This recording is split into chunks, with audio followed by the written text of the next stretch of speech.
These aren't on yet. What's that? Oh. We're on? Good morning. We are missing a couple of commissioners this morning, so just the three of us today, along with Patrick. Welcome to the March 12th, 2002 PDC Board of Commissioners meeting. Please call the roll. Commissioner Dixon? Here. Commissioner Mullis? Here. Commissioner Strauss? Is absent. Commissioner Wilhoit? Is absent. Chair Andrews? Here. Good morning. We have a fairly short but kind of an exciting agenda today, and we will get right into it. Before I turn it over to Patrick for his Executive Director report, I was just going to talk about a couple of items that have happened in the last couple of weeks. First, I think everyone knows that the Oregon Sustainability Center did not get the bond funding that we were looking for at the state level, which is quite disappointing, especially when you recognize that it was a revenue bond and would be paid for by the rents paid by the city of Portland and Portland State, who were guaranteeing any vacancy, which meant that there is no risk involved in it. But I've got to admit I agree with the mayor. It had nothing to do with the building. It had an awful lot to do with the politics in Salem this year. Commissioner Mullis and I took a fabulous tour of the Leach Botanical Gardens, and we stopped at Zinger Farms after you left, a spot that PDC has made a major investment in, quite an amazing, actually, facility. Both of them a great road trip, great way to spend Thursday afternoon when it happened to be a beautiful day. We got lucky. I think you saw the really good news was we were able to come to an agreement and put together the district around PSU, the Innovation District, which should be moving forward fairly quickly. I think it's going to be great to help out Portland State become the international institution that we all want it to be. And finally, in another sign that the economy is getting better, probably saw that the Langley Investment Properties announced a 750 apartment complex in the Lloyd District on the mega block over there, which I think is going to be a fantastic addition to the Lloyd Center. $250 million project and all privately financed. No help from us, at least not so far. Guess you never know.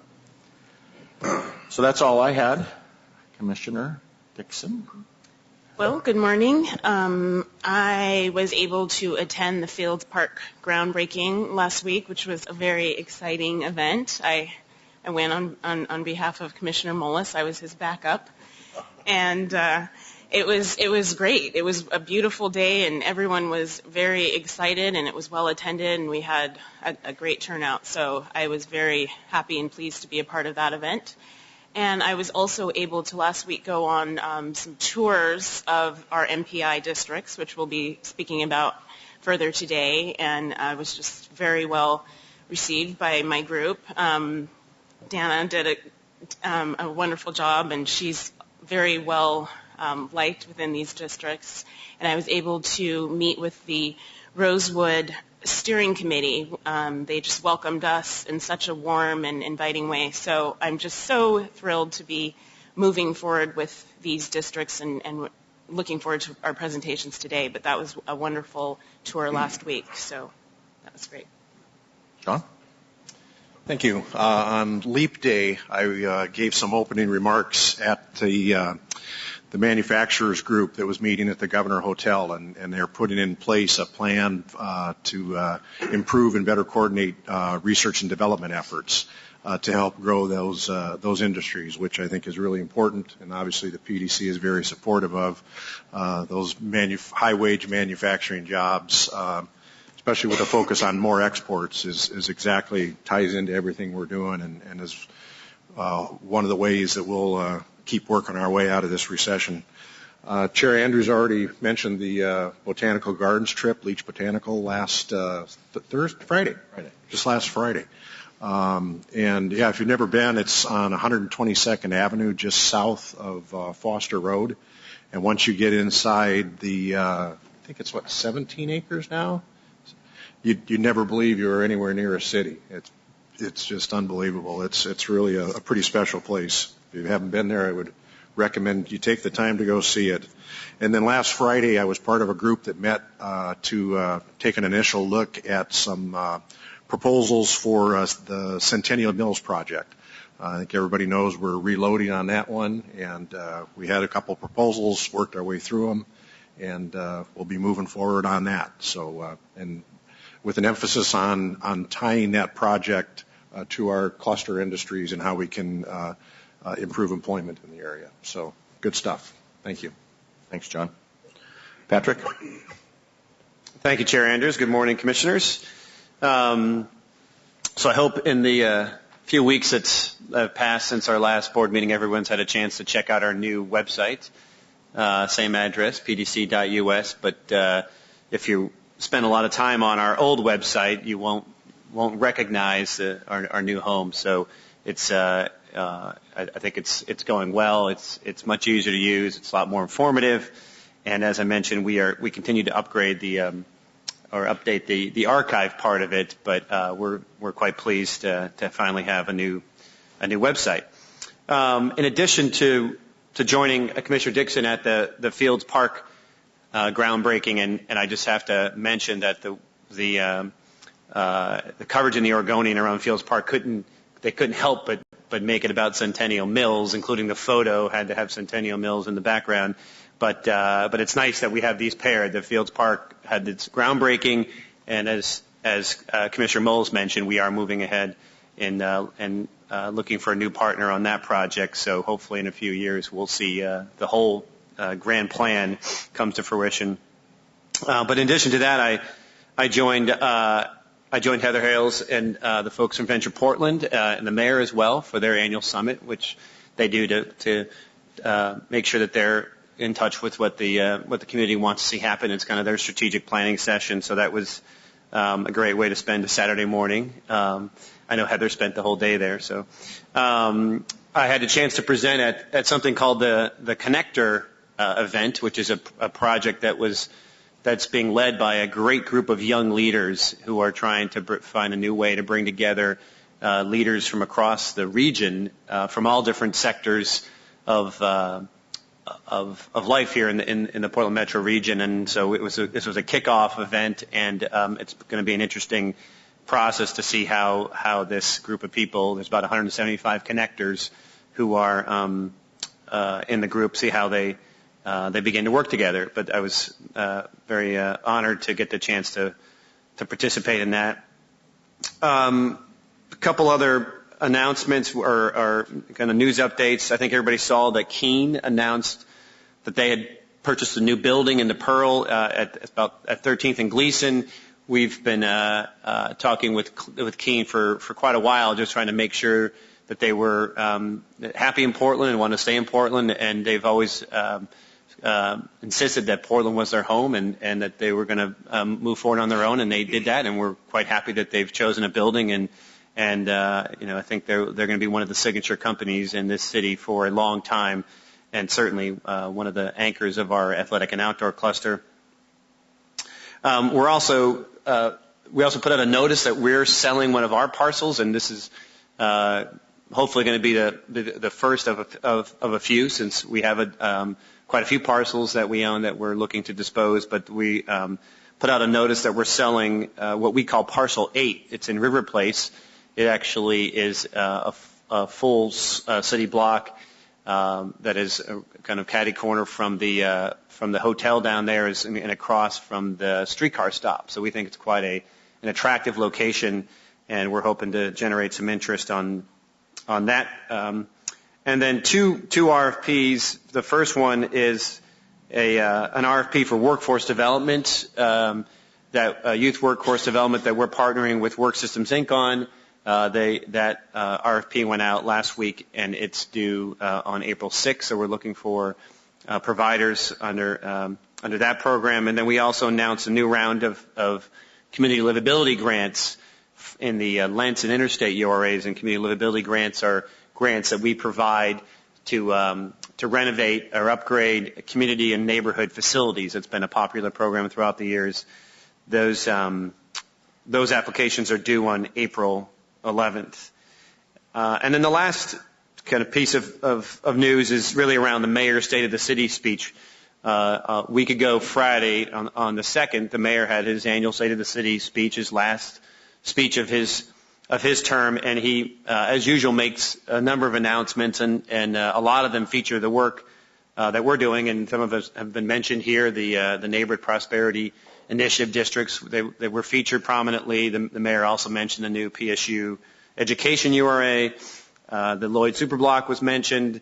But in addition to that, the mayor mentioned the introduction of a new brand for the entrepreneurial district on the Central East Side. It's called Produce Row. I know there's been a lot of talk about what Produce Row actually is and what it refers to, but it really is a way for us to begin to talk about the entrepreneurial activity that is happening in the Central East Side. It's not meant to rename a geographic district. It's meant to create a brand for the activity that's going on, and we believe there are a lot of folks operating on the Central East Side who are quite excited to have that brand out there, and we hope it'll grow over time as brands like the Pearl have over many years.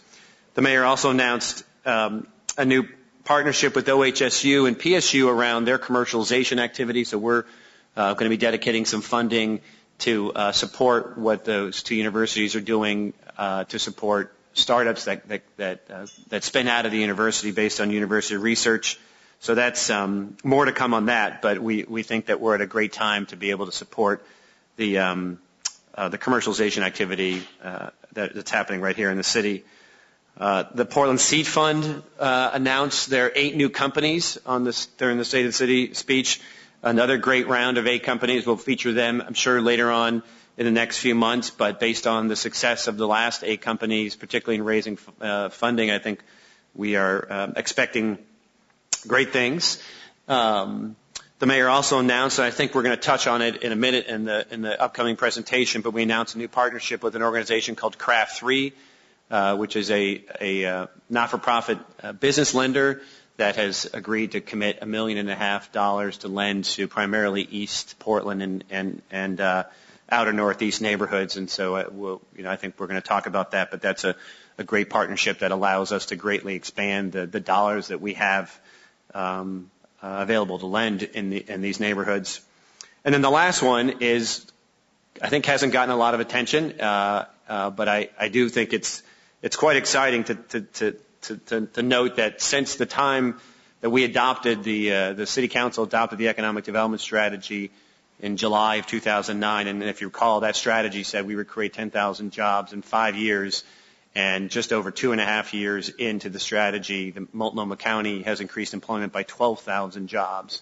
So work isn't done. Unemployment remains high, and those numbers obviously fluctuate, but to be at this point, less than 3 years into the strategy, I think is incredibly gratifying, and it just shows, I think, the trajectory that the Portland economy is on, and I think we're excited about what's to come. And then, as I've been doing for the past few board meetings, I just want to make a couple announcements of new hires. The first new person is Lynn Ramito. She joins our IT department as a business systems analyst. She's working on a number of systems implementations, including our Portfolio system, which is our CRM system and our loan servicing system. It's one of the key upgrades we've made to our systems. So she'll be working on that. She comes to us from, I actually don't have where she previously worked here, but she has a degree from Michigan State, so she's probably happy about her Spartans getting a #1 seed in the NCAA tournament. And then the other person just starts today. Her name is Gina Bajelland. I'm sure I just butchered her last name. But Gina is going to be joining us as our new real estate and loan servicing manager. So this person Gina has quite a big job. We're looking forward to her, but she'll be in charge of both our loan portfolio and the servicing and risk management around that, as well as our real estate portfolio. And our real estate portfolio, as I mentioned, is one that we believe can be transitioned into more productive uses. Some of it will be disposed, some of it will be positioned for strategic redevelopment, but it's important that we have someone like Gina in this role. Gina is she's a long career in banking and in real estate, but she spent a lot of time with KeyBank and U.S. Bank, and so we're looking to add not just her real estate experience, but also her credit experience. Gina is not as fortunate as Lynn is. She's a duck, and so she'll have to settle for the NIT, I guess. So, thanks. Thanks, Patrick. Good report right up to then, right up to that point. I might just expand a little bit on the Block 8 sale. Yeah. It's unusual for PDC to actually be selling property. We're usually in the acquisition mode, but we've come to realize that we own a lot of land in districts where basically we're at the end of the district and there isn't any money to develop them. So there isn't any reason for us to continue to hang on to them. And what we would like to do, obviously, is get the highest and best price out of it. But we also still have a responsibility to see that what's done on that site is the best project that can be done in terms of catalyzing other development around it. And I think we also have a responsibility to see that whoever buys it actually is going to actively develop it, not just sit on it for some period of time. So we will see some other strategic pieces over the next couple of years, yeah. I'm sure, and so there will be some opportunities for developers out there.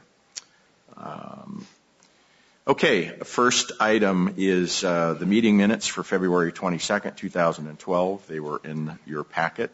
Did anybody see any changes or additions? If not, motion to approve. So moved. Second. This is going to be easy today. You guys just take turns. Any further discussion? All those in favor, aye. Aye. Aye. Opposed? Next, we have opportunity for public comment for items not on the agenda. We don't have anyone signed up. Doesn't look like anybody's enthusiastically rushing the table. So we will move on to the regular agenda. First item is an action item, very exciting. Resolution 6924, 6925, 6926, 6927, 6928, 6929, 6930, and 6931 approve 6 neighborhood URAs and recommend adoption to City Council, approve an IGA with the City of Portland, approve IGAs with the City of Portland and Multnomah County. Kimberly, John?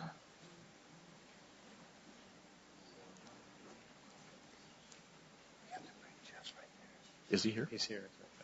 We need to bring up Jeff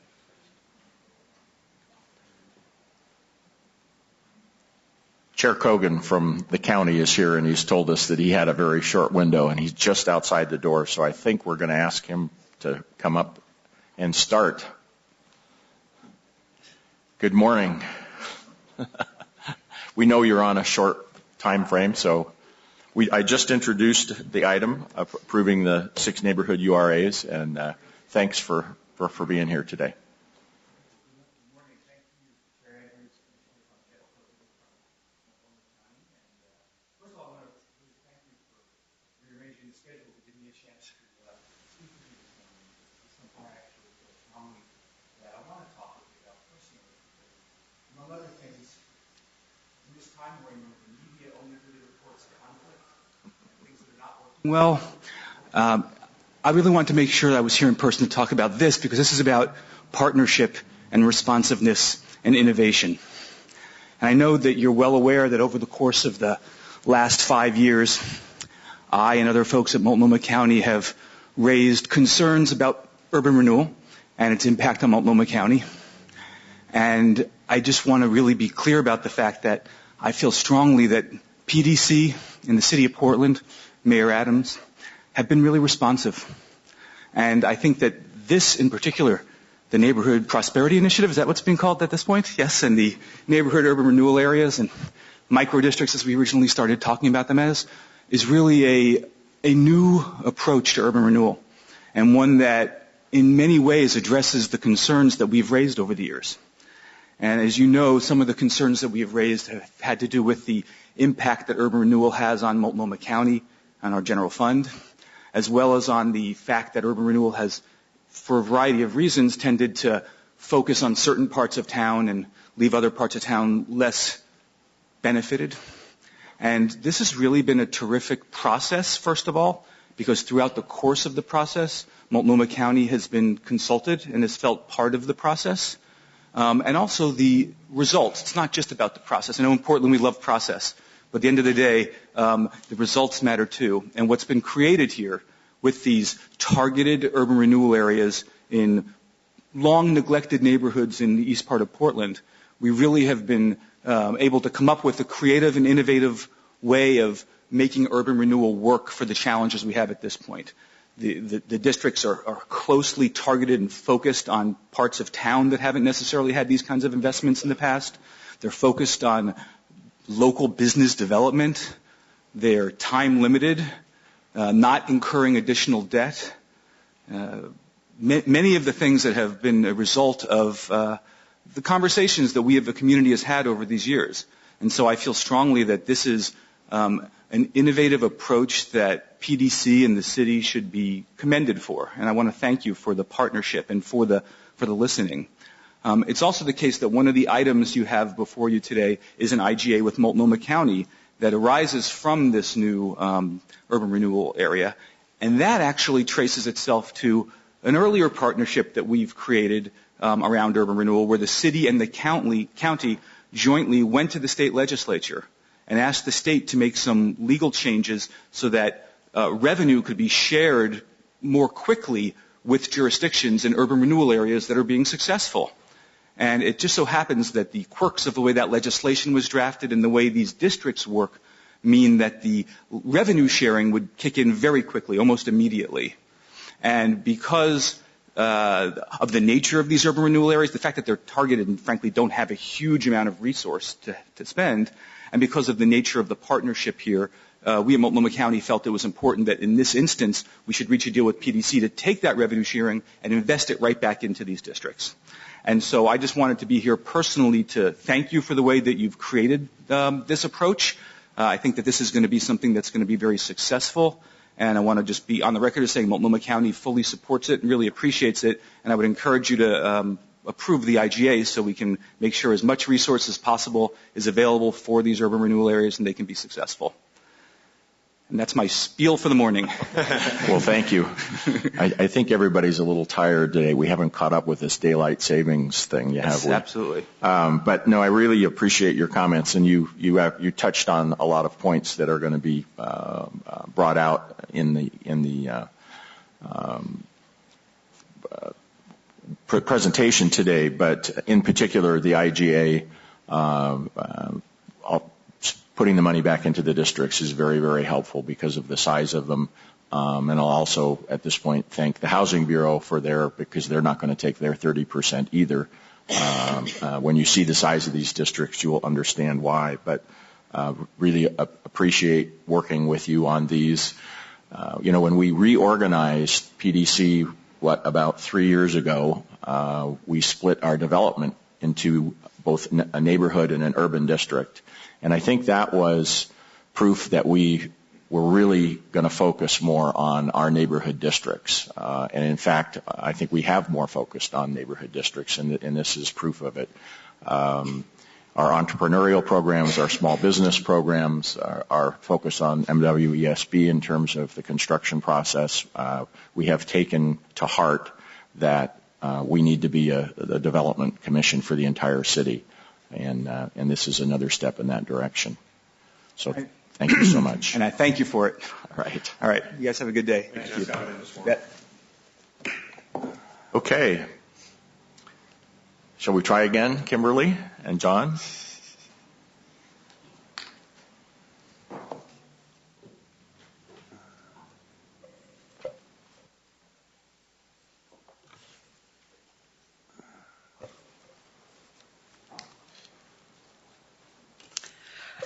Good morning, Chair Andrews, Commissioners, Executive Director Quinton.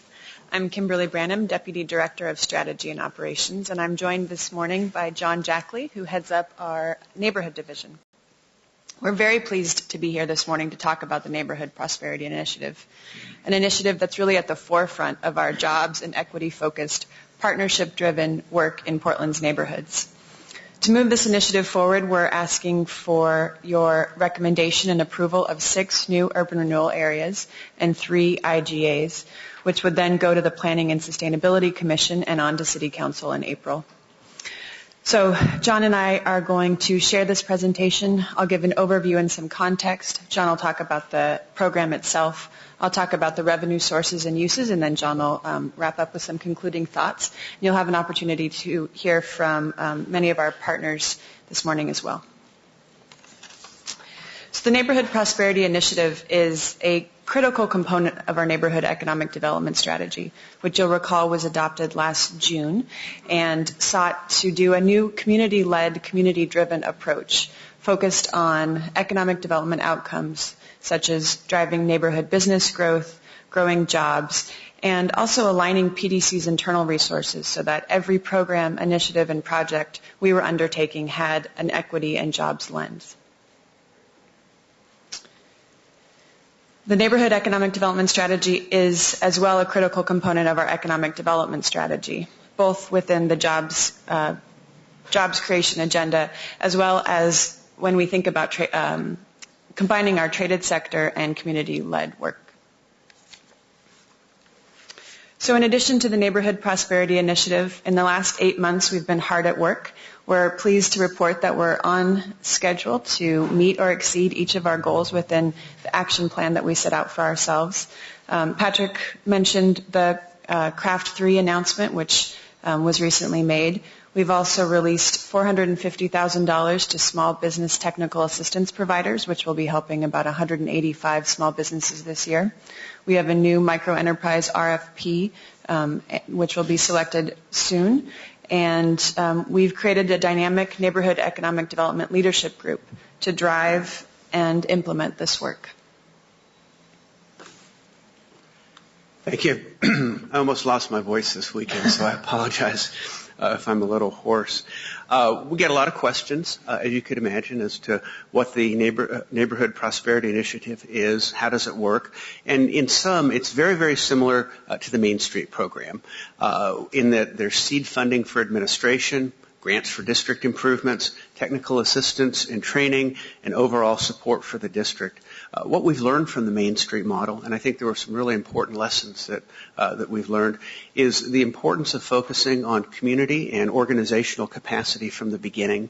Number 2, the importance of fundraising done by the districts themselves. After all, this is a financial partnership as well as a community one. And then thirdly, the importance of taking on the right kind of project at the right time.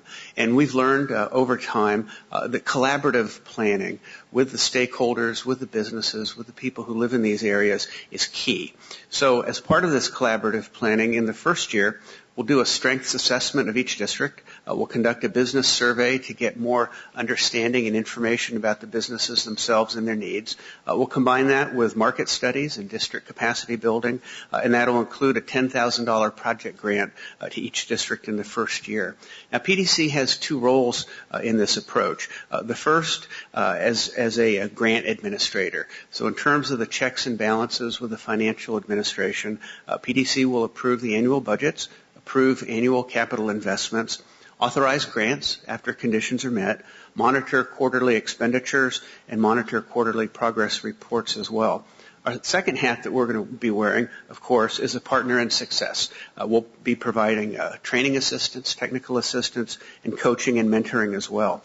I think it's also important to point out that the URA and its tax increment revenue is one of the tools for the community to use to implement this community-identified revitalization. But at the same time, we're working rapidly to bring other resources to bear. Executive Director Quinton mentioned the $1.5 million partnership we've developed with Craft 3 for businesses in the NPI areas and outer Northeast and East Portland. And this is the kind of loan that's not tied to TIF. It's their capital. We'll be doing this in partnership, but it's a resource that's greatly needed.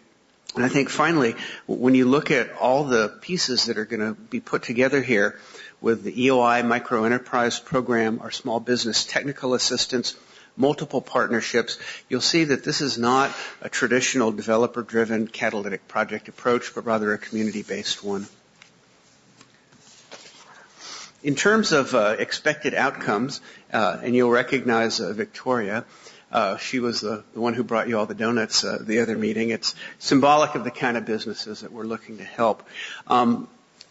We ask ourselves, of course, how do you measure success in the Neighborhood Prosperity Initiative districts? Well, we'll be establishing a business baseline and a market study. We'll track the numbers of businesses in and businesses out.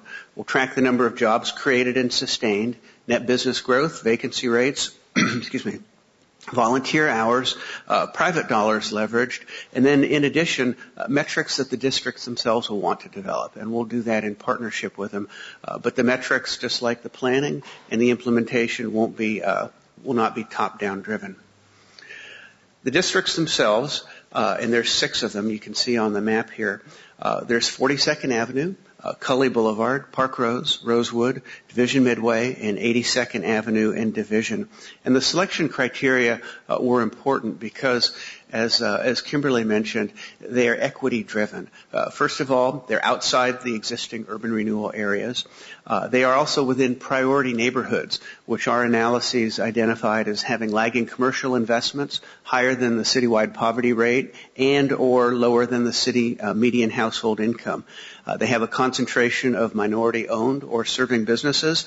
There's also a concentration of locally owned businesses as well.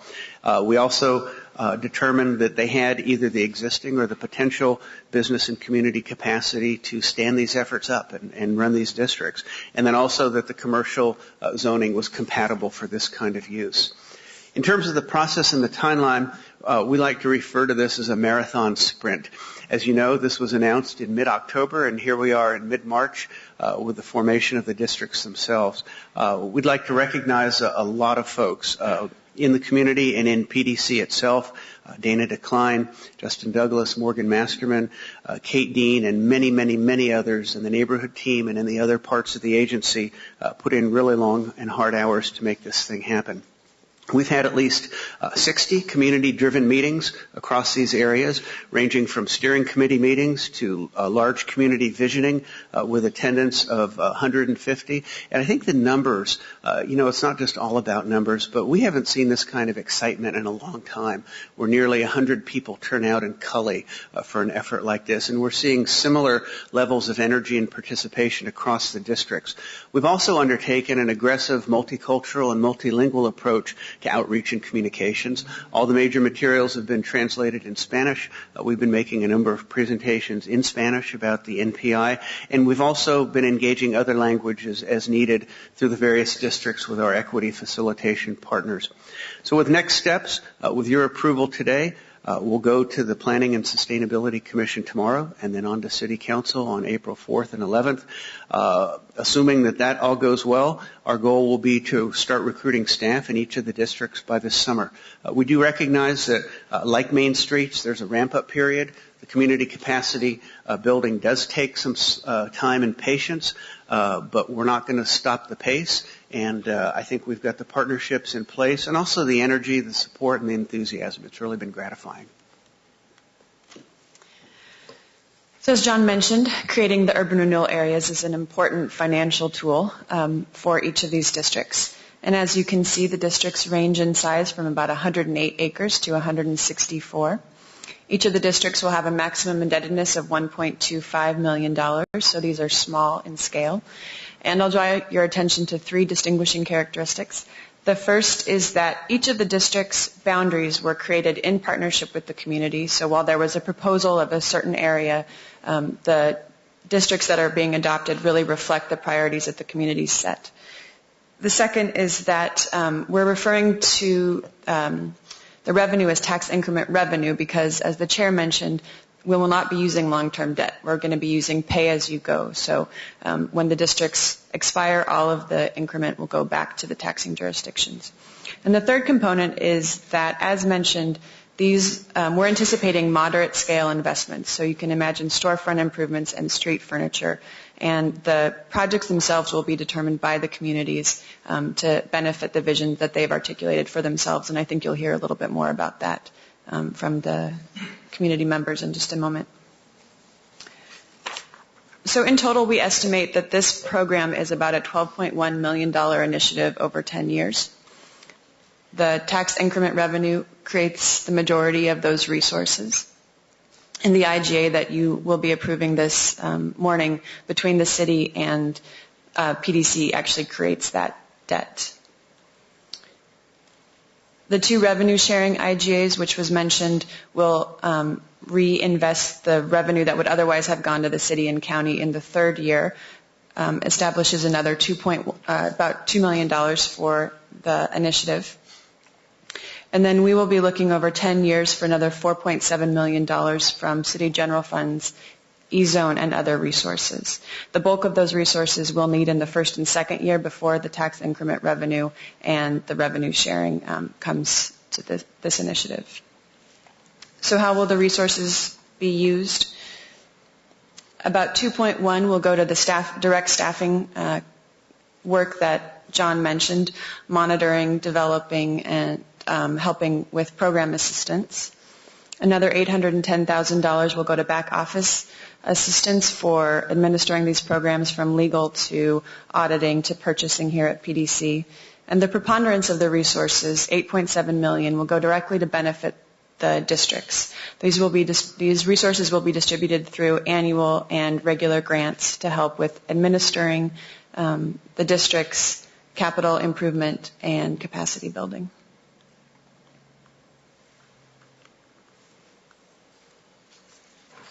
Finally, in conclusion, we're here today where we began, which is in partnership with the community. These partners have done just an outstanding job in getting the word out, both to the equity community, the business community, and to the city as a whole. The city of Portland and Multnomah County have been excellent and key partners, not just on the financial side, but in terms of gathering support across the city. Venture Portland, the Nonprofit Association of Oregon, the Hispanic Metropolitan Chamber of Commerce, the Immigrant and Refugee Community Organization, the Native American Youth and Family Association, Portland Community College's Small Business Development Center, and the Small Business Legal Clinic have been key foundational partners from the beginning, as has the Coalition of Communities of Color of Multnomah County and their members. And we also have numerous private sector sponsors, ranging from Burgerville, Umpqua Community Bank, and others who serve on the Neighborhood Economic Leadership Committee, and especially Craft 3, with whom we're partnering on this $1.5 million loan program. This concludes the formal staff presentation. We've got a number of folks for the chair to call up. So you could answer questions now, or I think we'll hold them. I think we'll hold them for after the public testimony. I do want to congratulate staff and really thank both the county and the city for all of the innovative thinking that has gone on and the coordination.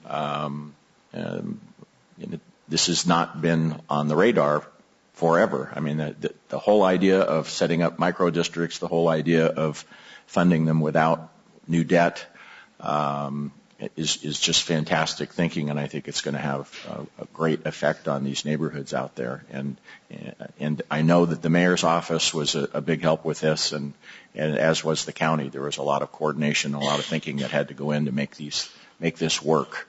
So great job. I know we have some representatives here. Peter Paraso from the mayor's office, Ray España from NAIA is here. Do you want to come up, Ray, as well? And Heather, is it Hole? Hale. I knew I was going to miss that one. Hoell. Welcome. Good morning. Good morning, Chair Andrews, members of the Commission, Executive Director Quinton. Thank you for the opportunity to speak with you this morning. My name is Peter Paraso, and I'm the Director of Economic Development for Mayor Sam Adams. I'm here today to support the Commission's actions that will lead to the creation of 6 new Main Street-like business districts as part of the Neighborhood Prosperity Initiative. Excuse me, I'm a little bit sick myself. The NPI delivers on the city's economic and neighborhood economic development strategies, as well as the Portland Plan. This is a high priority for the mayor, as it will achieve several key city goals for the city, including strengthening resources and programming to neighborhoods in greatest need of economic development, growing jobs and small businesses in priority neighborhoods, delivering programs in an equitable manner involving a broad spectrum of diverse stakeholders. strengthening the capacity of our nonprofit partners to deliver economic development outcomes and programs. We're taking a huge step today. In less than 5 months since the Neighborhood Prosperity Initiative was announced by Mayor Adams, PDC and the NPI community members have worked tremendously hard to develop this initiative and define each community's vision for their districts. New relationships in the communities are being forged. Individuals and organizations are very excited about the opportunities. And the PDC is reshaping its role in working with businesses, residents, and property owners. Finally, I want to close by acknowledging the close partnership we've had with Chair Kogan and Multnomah County in developing and implementing this initiative. As mentioned by the Chair, this collaboration has been tremendously helpful and productive, and we look forward to continuing this successful partnership with Multnomah County into the future. Thank you. Thank you, Peter. Ray? Yes, thank you. Good morning, Chair Andrews, Commissioners Dixon, Mr. Mullis, Director Quinton. Ray Espana, I direct community development at the Native American Family Center, and today I'm here to in support of the actions that are being considered to move this Neighborhood Prosperity Initiative forward. I have been a part of a voice and concern in the community to make progress on disparities and to address concern that people are being left behind in our community. I've never seen the stress as high as it is for folks struggling to make ends meet and take care of their children. This initiative, and before I move on, I want to commend, Ms. Branham and Mr. Jackley and the rest of the staff for accepting the challenge and moving this agenda forward. The pace has been very, very hurried, but I think the community has matched their commitment. This is an innovative, community-driven process, and I today kind of lend my voice from a community perspective that it is one innovative. I had a healthy skepticism of being able to deliver on that promise, and leadership by yourselves on issues of equity and creativity, I think, has been matched, and I think Director Quinton has really led the way in providing the resources.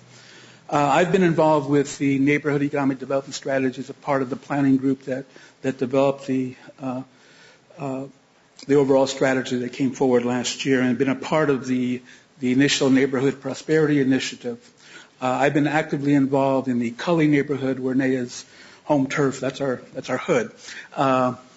And I think we've been involved in supporting the work of the 42nd Street groups, Mr. Granger, and I see Michael in the audience today. But as well, we've been very involved in the Cully Boulevard Main Street Prosperity Initiative. Myself and others from the neighborhood have developed a steering committee. We were very active as part of the Cully Boulevard Alliance. And I just want to share a perspective of folks of us who have been meeting. It's been very, very heartwarming to see how collaborative and how inclusive the tenor has been to kind of build a vision for our community that strikes at the kind of most positive elements of our community, and that is that we're in it together. And I think that we want to be sure that the participation of all folks, at however they can participate, is welcome, and it has been. We've been very actively involved in visioning process, and the Cully Boulevard Alliance folks have a tremendous vision, and it's taken us a number of wordsmithing to get the ideas just right. It is very much a work in progress. I'll just close by saying that we really appreciate the launching aspect of the work, to get on with it. And I think I want to just pause to say that in the community we are also celebrating our accomplishments.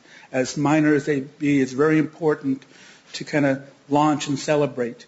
We're entering a phase now where we're looking for support to kind of stabilize our efforts. I think that requires a commitment of resources, and that's kind of part of why you're here today, or you're considering this. I think there are additional resources that need to be promoted, and that is probably from foundations and the private side of things. And I'd like to do whatever I can to work with staff to kind of help promote that in the future. So I'll just close by saying thank you for their effort. Thank you.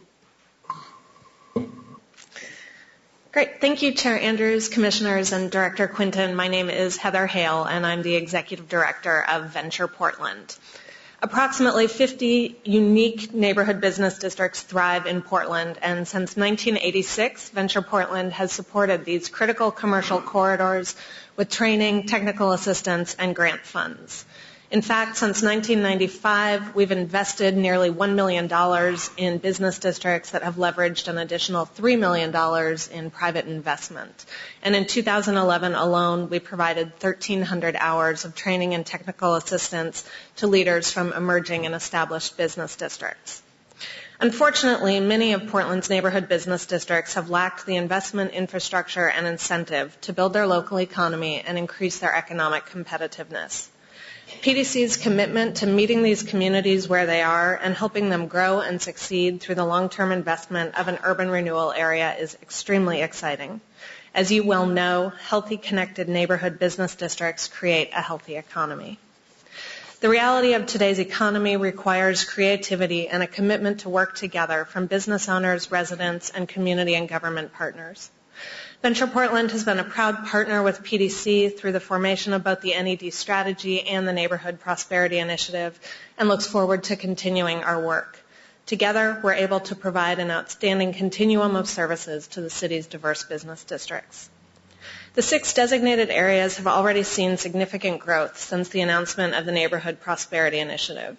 In particular, the 4 areas that have existing business districts, 42nd Avenue, 82nd Avenue, Midway, and Park Rose, saw an overall 29% increase in membership and a 38% increase in revenue in 2011 over the previous year, due in large part to the excitement and energy created by the NPI program.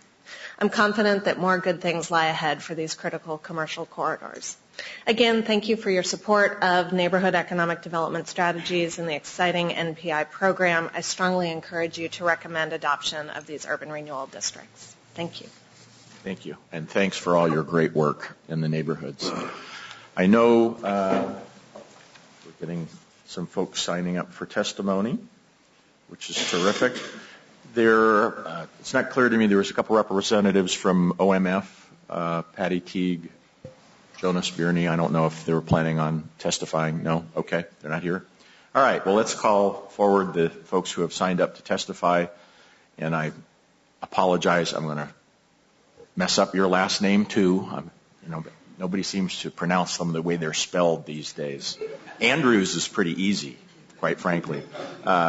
Nancy Chapin? Mo Farholm? Robert Granger?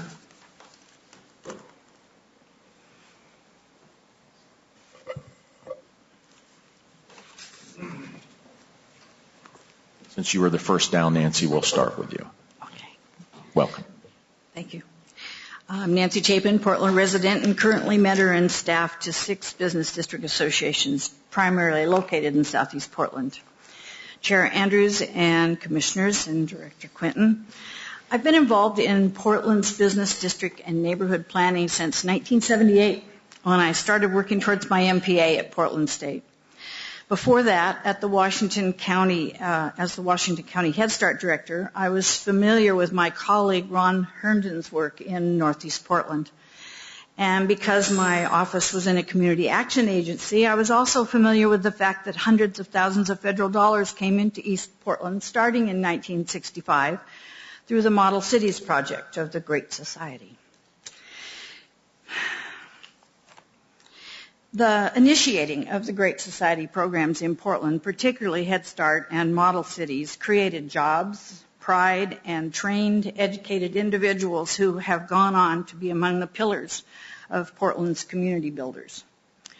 Unfortunately, the assistance through our federal dollars has weakened, leaving too many people, families, singles, the elderly, once again in seemingly hopeless situations, barely making it, moving further and further away from services, public transportation, inexpensive grocery stores, with fewer educational options and job opportunities.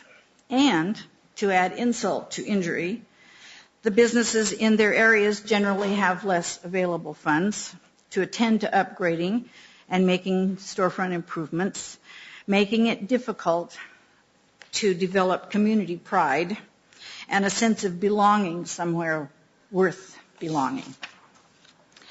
And now we have the Neighborhood Prosperity Strategy.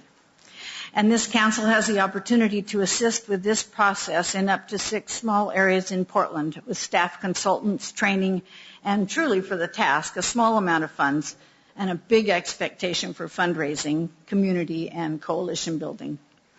That $30,000 commitment seems pretty big to people who, if they're making minimum wage, are taking home less than $15,000 in a good year, and more than half of it often goes for housing.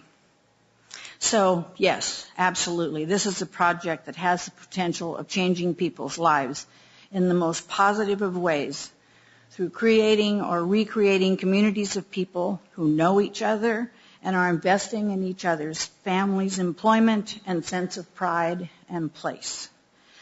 Because we are asking a great deal of the businesses, institutions, residents, and service providers of these little 100 to 165 acre islands, I urge you to do all you can to increase the funds from external sources available to each area.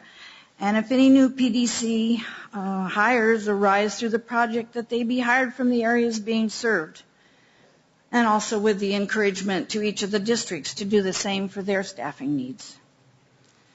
For almost 16 years, I've devoted some of mine and my business's energy to 82nd Avenue through the 82nd Avenue of Roses Business Association, and as a volunteer for the 82nd Avenue Parade, which is celebrating its 6th annual outing on April 28th.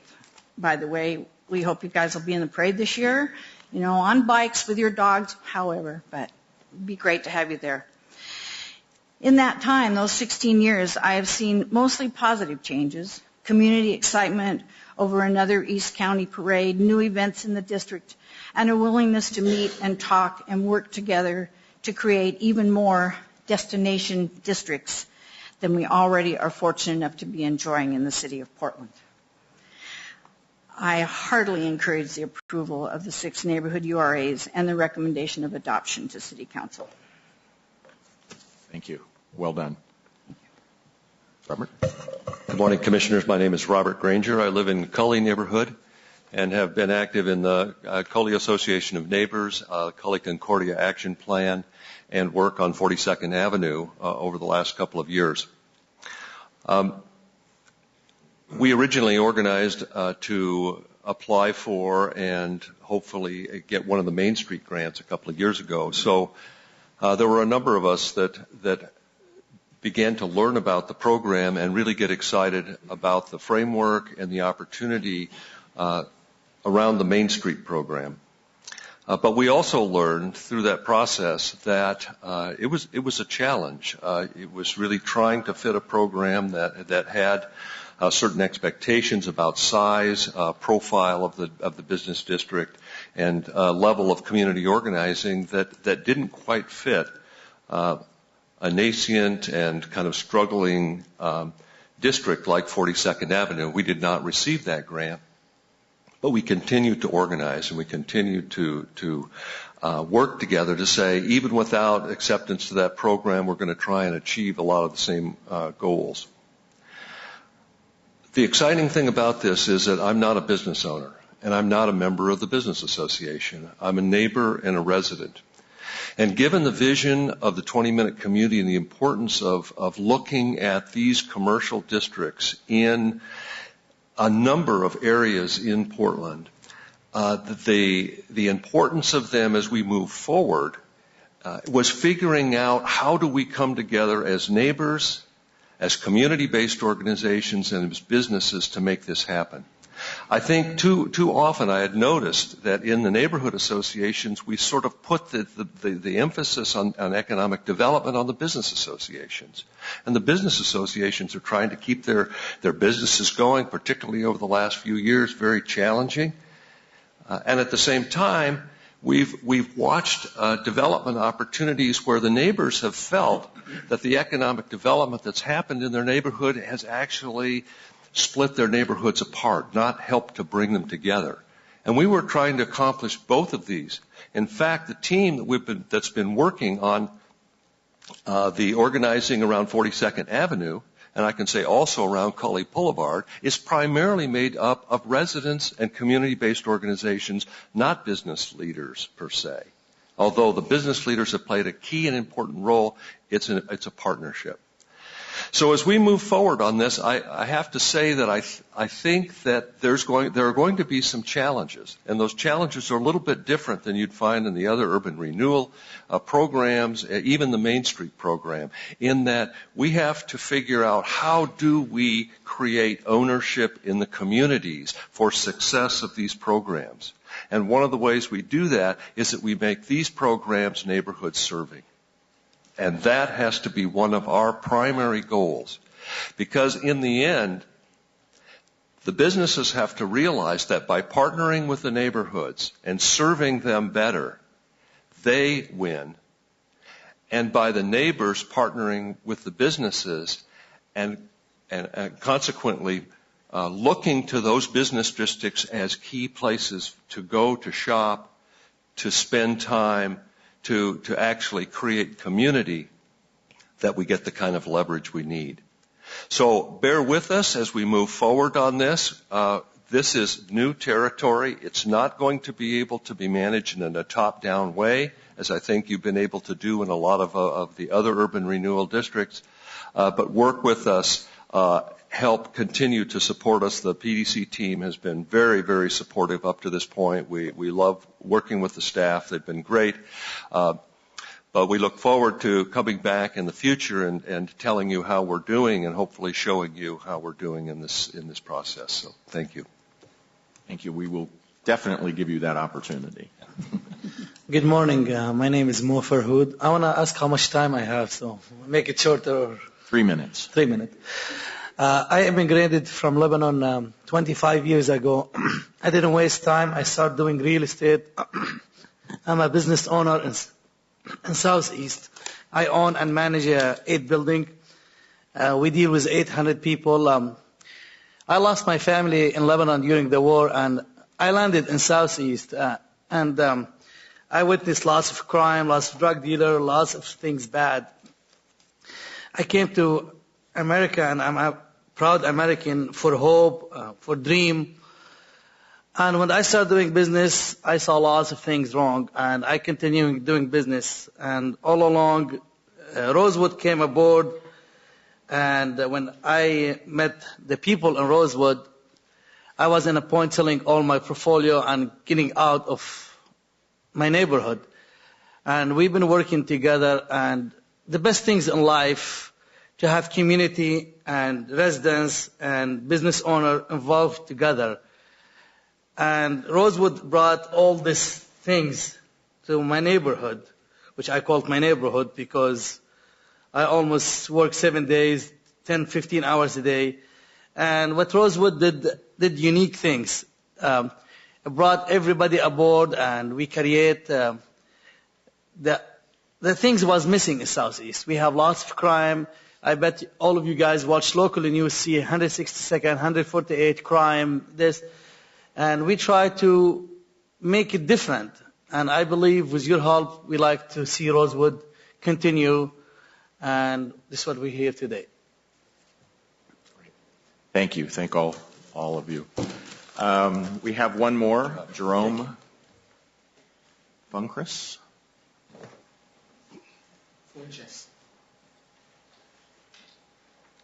Welcome. Thank you. Commissioners, Ms. Dickens, I just want to say directly talk to you today, or say hello to you, because you were at our little soiree at Rosewood last week, so I want to say thank you for participating in that. I'm going to basically leave off where Mo is, because I'm also from Rosewood Initiative. I just want to say, for one, I appreciate the design of this program, because it is working from the bottom up. And as you know, as policymakers, there's always that tendency to work from down. This is an opportunity for people in Rosewood to address some of the issues of safety and to create projects that are community-based, that they have some ownership in. So I want to say that I think that's an important element that should make this project go forward. I think it's an opportunity to empower the communities to change some of their situations economically, culturally, as opposed to having policy come down from city governments, planning commissions and such. The other thing is it's also an opportunity to humanize a lot of those issues that we're facing in these communities as well. So just out of Rosewood, we've had projects come out of by having the opportunity to create a center. We've had people come together, deal with different issues. For instance, we have a backpack lunch program that is starting to happen in our community. We've also gotten some talks about things of adopting stations along the MAX line, how to go about that. And all these things are directly by us, one, being allowed to create an identity in an area that didn't have an identity, and two, bringing those people together within that community, giving them a sense of ownership. Rosewood is one of those strange places because we also share a border with Gresham, so I think that's one of the unique things about our neighborhood.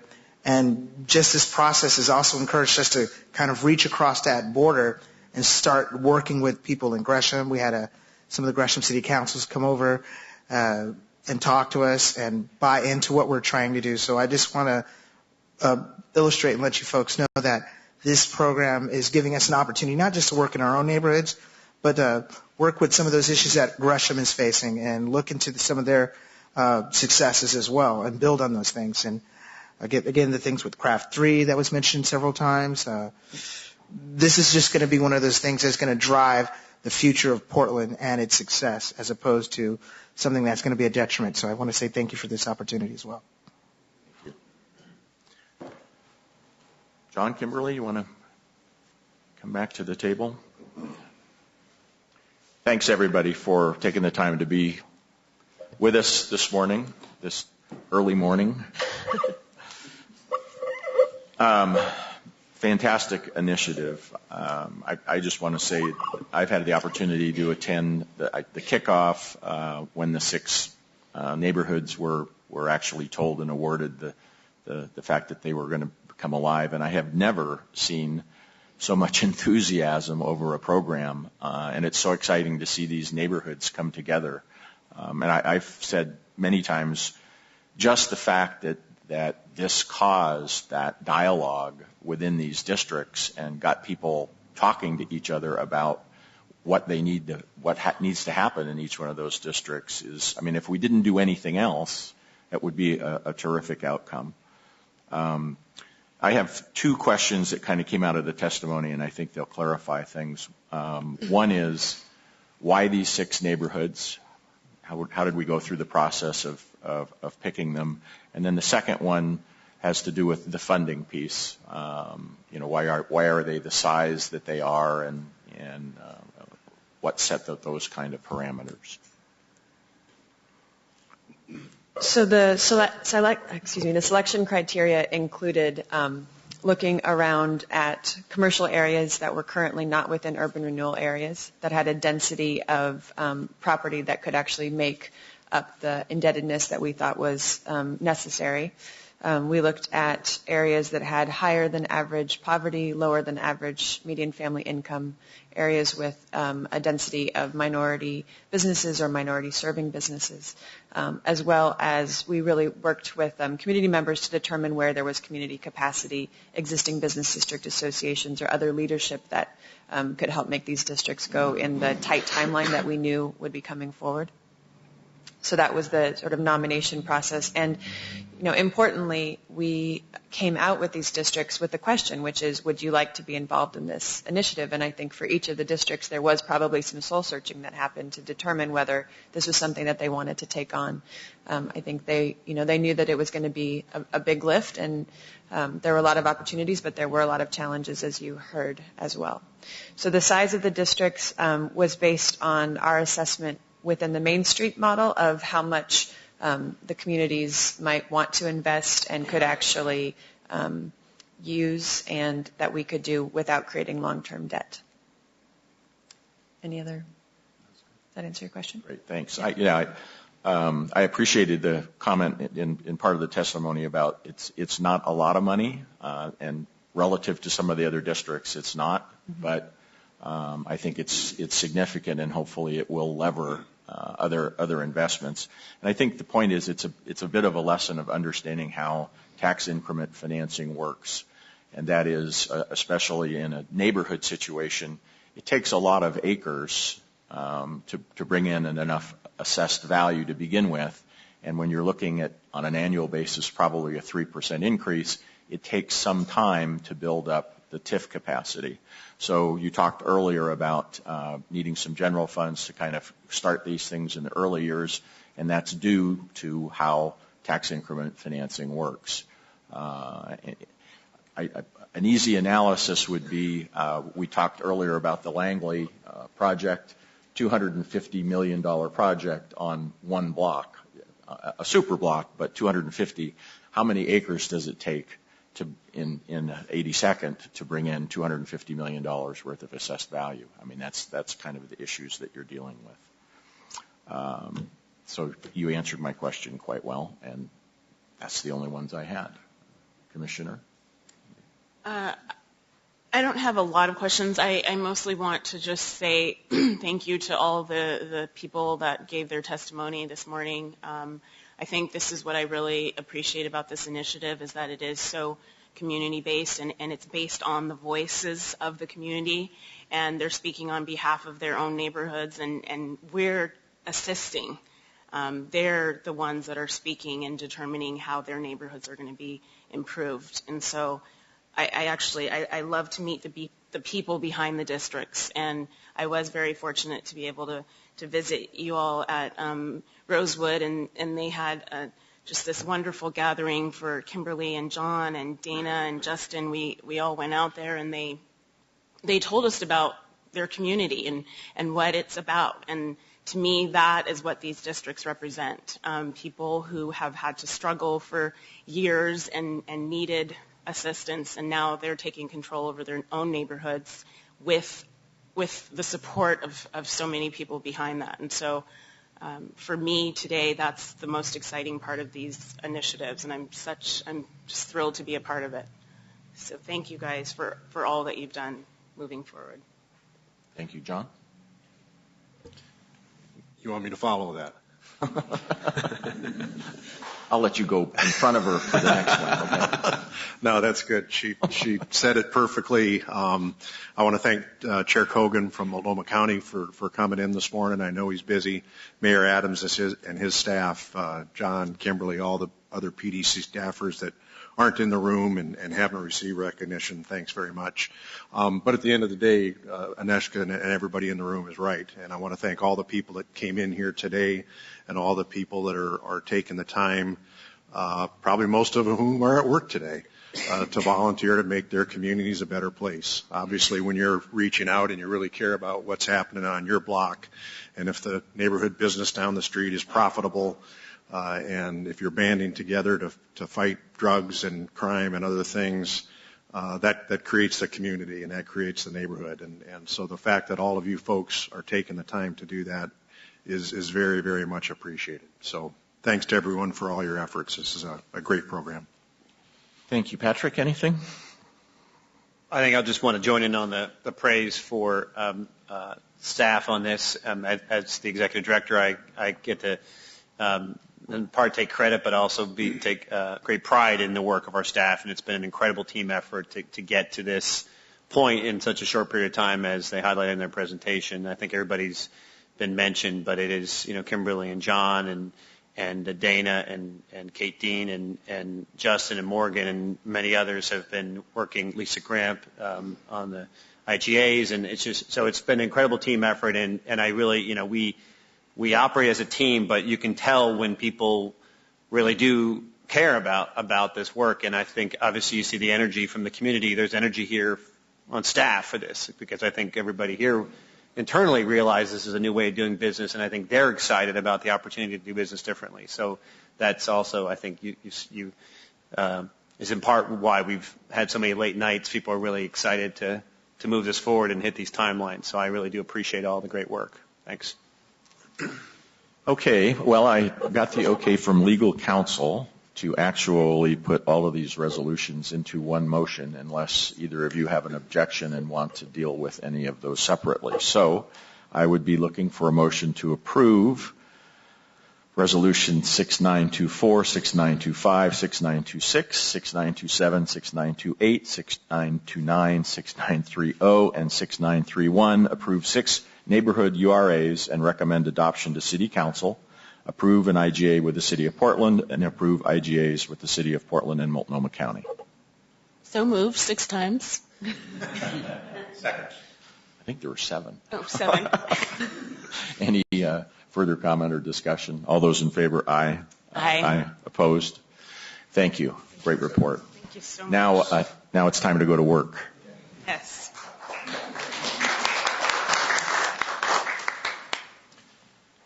The next item is also an action item, Resolution 6922 and 6923, authorized disposition of Crescent and East Bank properties and related agreements. Eric Jacobson, Trang Lam, and there's another familiar face.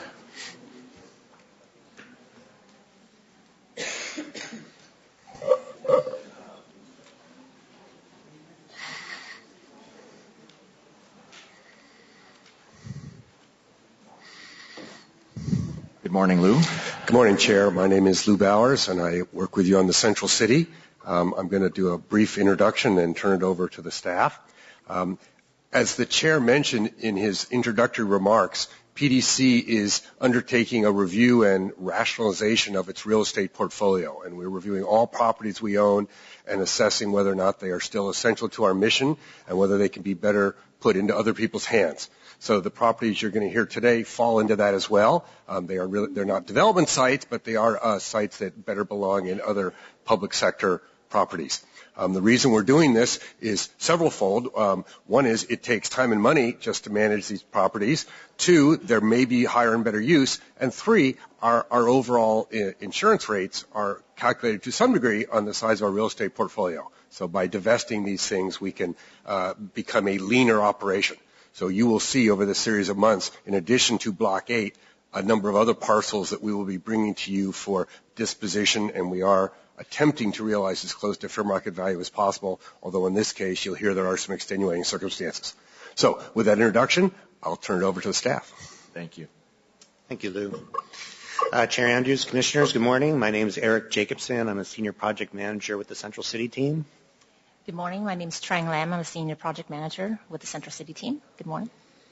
So we're here today with 2 resolutions for you. The first is and both the resolutions will authorize the Executive Director to, in one case, enter an agreement with the Oregon Museum of Science and Industry for OMSI to repurchase property from PDC for $425,000. And the second is an assignment and assumption agreement with Portland Parks and Recreation to transfer PDC's East Bank property and rights and obligations to Parks for $0. Now we're bringing these to you, even though these are separate deals, we're bringing these to you together because they're related to one another in terms of how we acquired the property, and Trang's going to give you an overview of that. So a little bit about the background of this project and why we're taking this to you right now. PDC completed implementation of Phase 1 and 2 of the East Bank Riverfront Master Park Plan in 2001.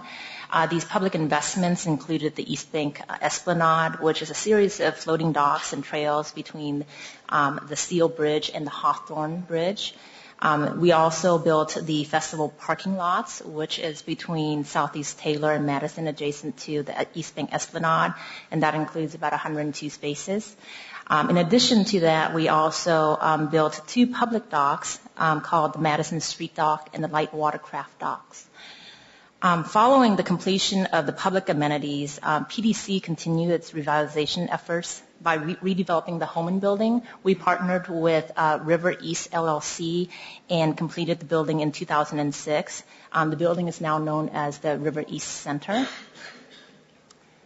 Following Phase 1 and 2, Phase 3 of the master plan was envisioned as a 3-acre public park called the Crescent Park. It culminated at the southern end of the East Bank Esplanade, south of the Hawthorne Bridge, and then adjacent to the River East building. I'm going to point that out to you Here's the Hawthorne Bridge here, and this is the Rivers East Center. Efforts to fully fund the park design and construction was unsuccessful, so right now the project is not moving forward.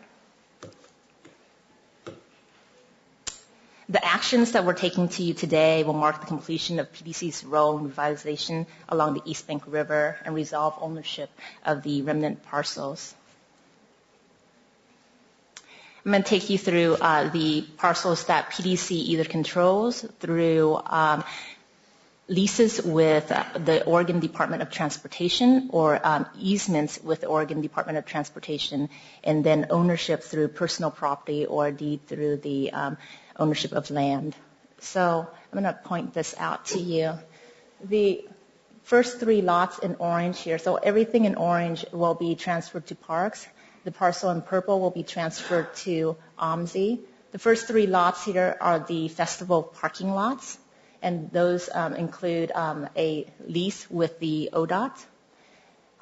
The next 3 orange parcels are basically easements with ODOT. And then our personal properties include the Madison Street Dock as well as the light watercraft dock. And then finally, the parcel that PDC owns outright is in purple right here, which will be transferred to OMSI. I'm going to hand it over to Eric here to give you a little bit more detail about the OMSI transaction. So as Trang mentioned, we acquired this property in 2000 with the intent of completing the Crescent Park as part of the East Bank Esplanade. The parcel is 1.8 acres in size, zoned open space. There are 2 structures plus a transmission tower on the property. And just to orient you, this is southeast Market Street, not the north end of the property. And we have the Willamette River and the Markham Bridge coming across the river here. So on the property, this is on the bottom here, you can see there's a picture looking north from the south end of the parcel under the Markham Bridge. So the Willamette River is on your left. In the foreground here, there's a green wood frame building. There's an electric transmission tower, and then there's a metal frame building here. Those are the structures that are on our property. We purchased it from OMSI in 2000 for $250,000. We subsequently worked with Parks to develop a concept and funding plan that Trang just showed you for the Crescent parcel or Crescent Park, and that unfortunately was not successful.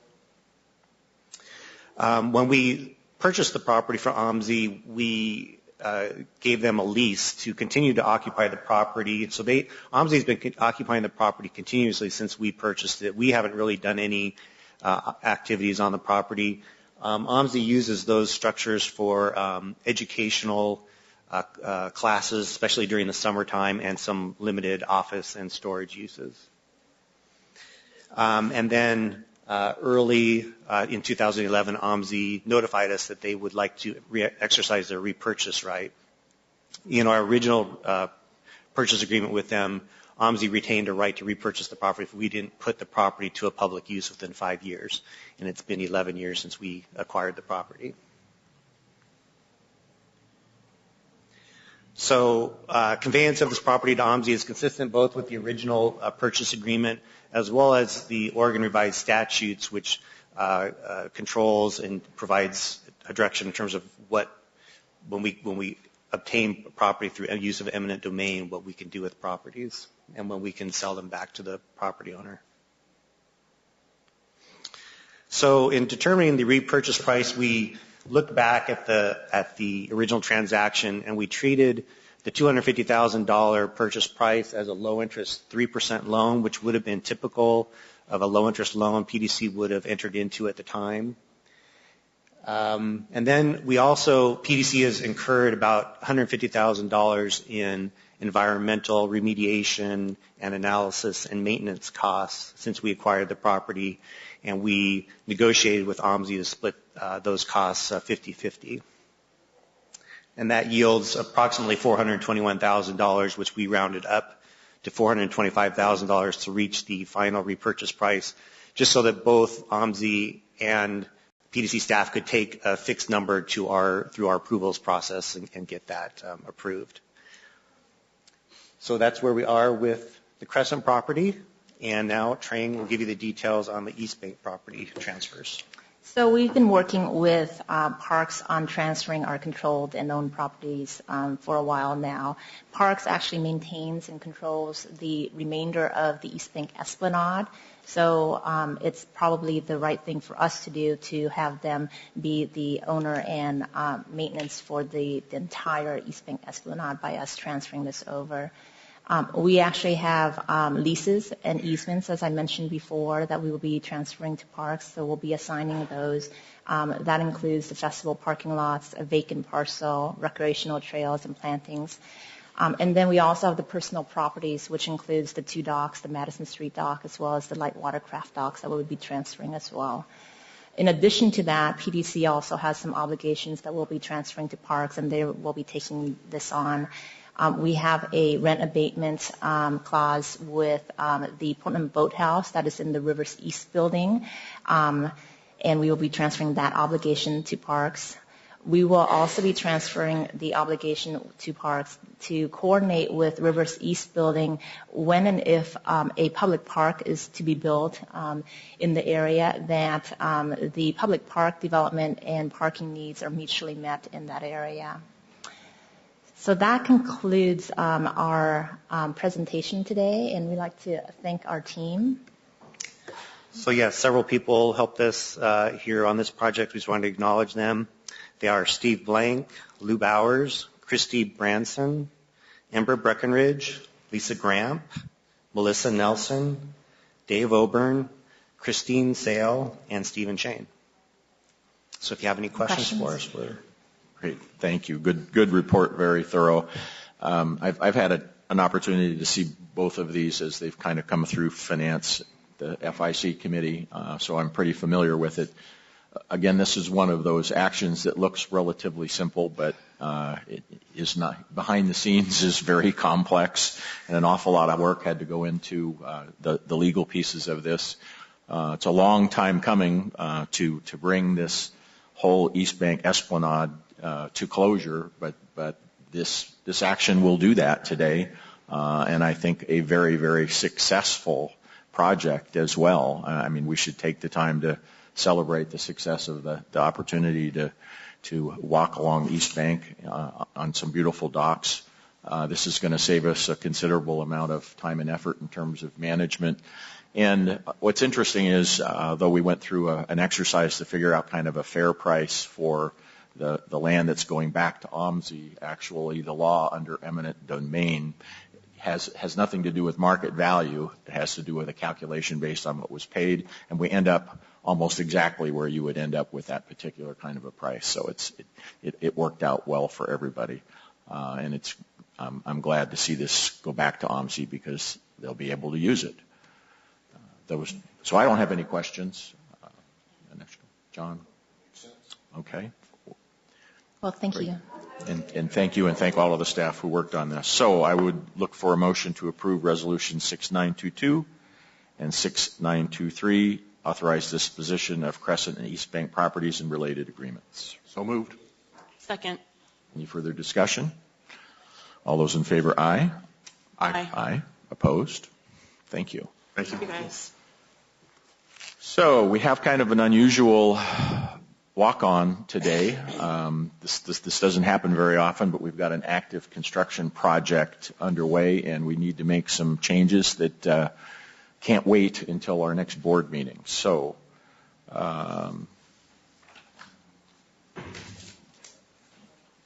this is an action item.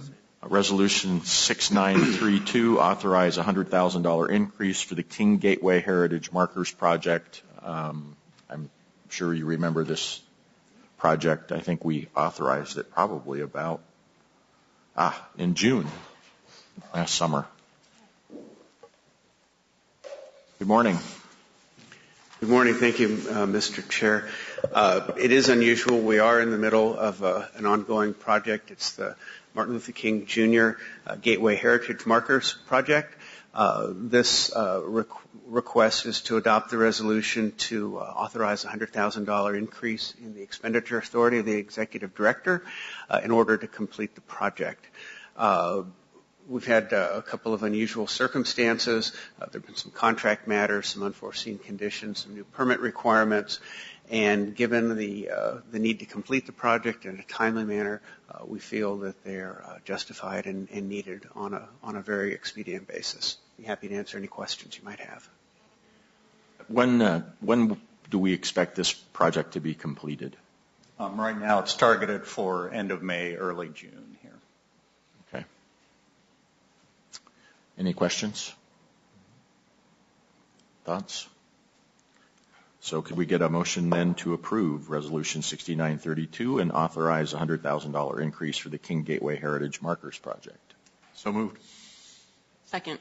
Any further discussion? All those in favor, aye? Aye. Aye. Opposed? Thank you. Look forward to seeing this. Yeah. I mean, everybody completion. does. Everybody does. Thank you. Thank you. Okay, there's no other items before the board today, so we are adjourned.